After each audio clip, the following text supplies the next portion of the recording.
Have you ever heard the story of the traveler? The one who walked into a small town with a single $100 bill? It's one of those parables that seems simple until you realize it reveals the entire structure of our global financial system. Let me tell it to you. The parable. A traveler arrives at a small hotel and asks to see a room.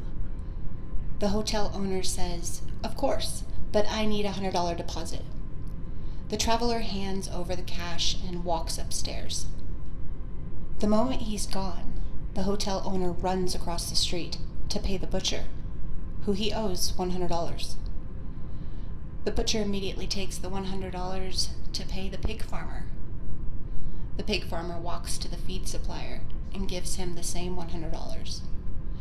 The feed supplier remembers he owes $100 to the town professional and settles this bill with $100.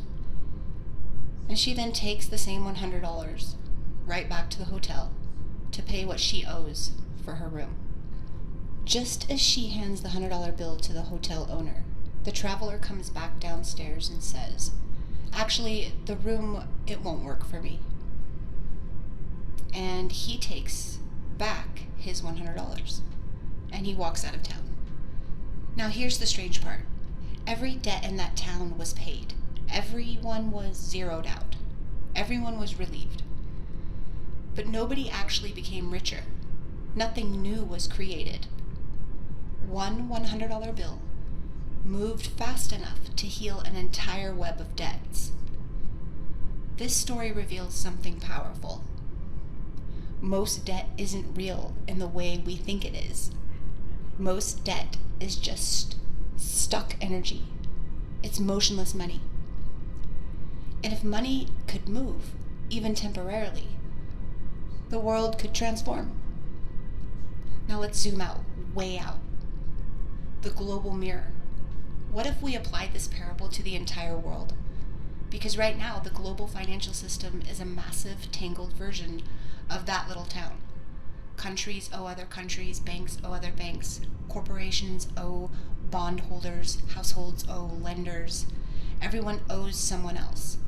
And the money itself is mostly numbers on a screen. And yet, the whole world acts like we don't have enough. Not enough for healthcare, not enough for housing, not enough for peace, not enough for the basics of human life. But think about the traveler again. It wasn't more money that fixed the town. It was motion. How could this work globally? Here's what a global version of the parable would look like, step by step. A global clearinghouse. Some central authority, an international bank, or a new world financial system creates a special form of liquidity, a traveler's $100 bill, on a planetary scale.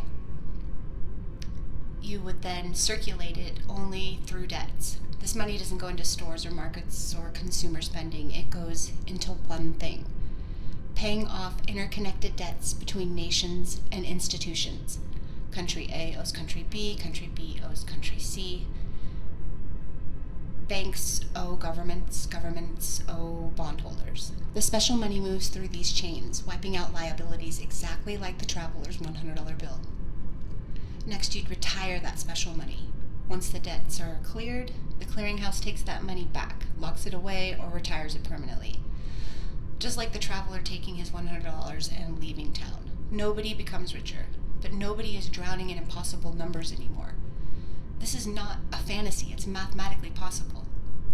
It's mechanically simple, and historically, resets like this have happened before. It would instantly free poorer nations from debt traps, stabilize shaky economies, prevent future global crashes, reduce inequity. It would unclog the stuck energy of the world economy and let humanity actually breathe. So then, the big question becomes, if it's possible, if it could work, why isn't it happening? Why is this not happening right now?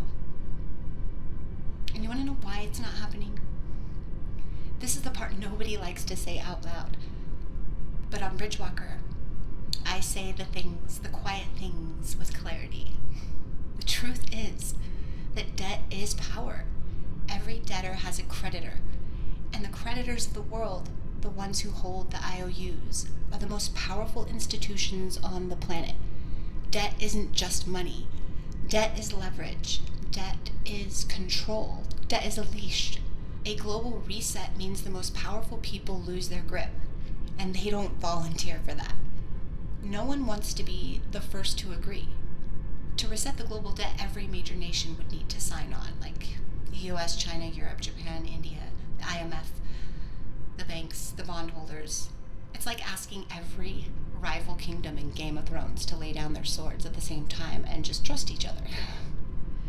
Historically, that only happens after a collapse or after a war. Definitely not before. The thing is that debt is the financial system. This is the hardest one to grasp. All the safe assets in the world, pensions, retirement systems, insurance funds, bonds, are built on government debt. Erase the debt, and you don't just clear the system. You erase the foundation that the system stands on. So if you wipe it, you must replace it with something stable enough to anchor the entire world economy. And right now, no one can agree at all on what that anchor should be. And the real reason is because beneath all these structural reasons lies something much deeper.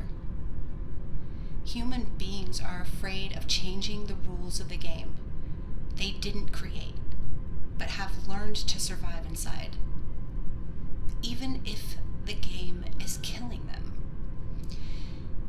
Even if the rules make no sense, even if the entire system is imaginary and kept alive only by collective belief, we cling to the familiar, even when it harms us. The Traveler's story shows us something profound. The world isn't suffering from a lack of money, it's suffering from a lack of movement, a lack of flow, a lack of courage to rewrite what we silently agreed to decades ago. We could do this. We could fix it globally. We could start again. But the people who could change it are the same people who benefit from keeping it frozen. So here's my invitation. When you hear people say that we can't afford healthcare, housing, education, safety, dignity, or relief, remember the $100 traveler. Remember that debt is not nature.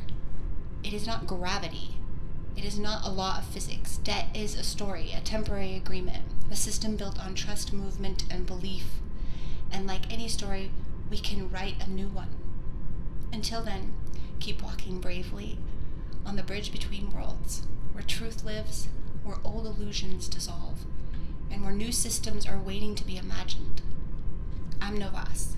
This is Bridgewalker, and the path continues.